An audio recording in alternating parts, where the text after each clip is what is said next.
So Sharon, I've got a question for you. You deal with the tenants looking for homes day in and day out, and a lot of folks looking for purchasing homes as well. So I'm curious, how has traffic been from what you're seeing, both from an online standpoint and internet views and a physical showings standpoint? Well, as we all know, I'm a numbers girl. So I really pretty much pilot the statistics from one year to the next. I mean, that's been something I've done since I've been here. And the first part of March, we pretty much saw an increase in people looking for houses for sale and for rent. But then about mid-March, when all this started, we had about 2 or 3 weeks where everything dropped off. There was one point, and I think that was around the 20th to the 27th of March, where we only had a third of the internet views we currently have, and we had almost no showings at all. However, the last week has been very interesting because all of a sudden, I don't know why, people started looking again. People started clicking on the houses again. I rented 3 out last weekend, and I have had about 10 to 15 calls today on the houses that I currently have on the market. As we all know, real estate is an ever-changing field, and it has been from its beginning, and particularly in the age of technology, it has been. I think in the next 5 to 10 years, we won't even recognize the old model anymore.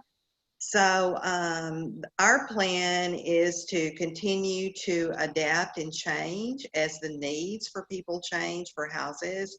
And so during this crisis, rather than showing it to people physically, because I do have some health concerns that I worry about, and then of course I worry about other people as well.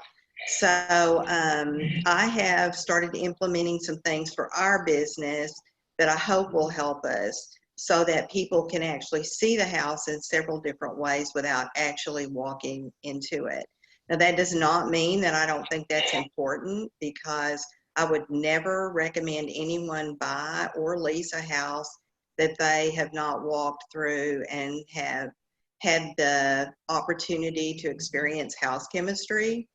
But on the other hand, we can filter out some of those people that are really not that interested in looking, which we get a lot of those in the summer. And then also on the sales side, we are seeing a lot of people, particularly people who are interested in investment, still looking for properties. I think their thinking is that they might be able to snatch them up for a smaller amount than they would ordinarily and lease them out and of course make some profit. So we are seeing that type of owner, we are seeing them really move lately.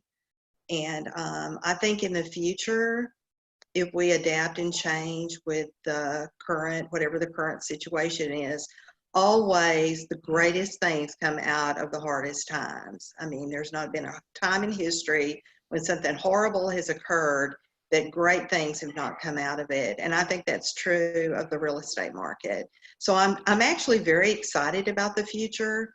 I think that no matter which way it goes, people will always have to have a home. And if we continue to adapt and change and try to accommodate them with whatever they need and still be able to make a profit, I think we'll be in a very good place moving forward.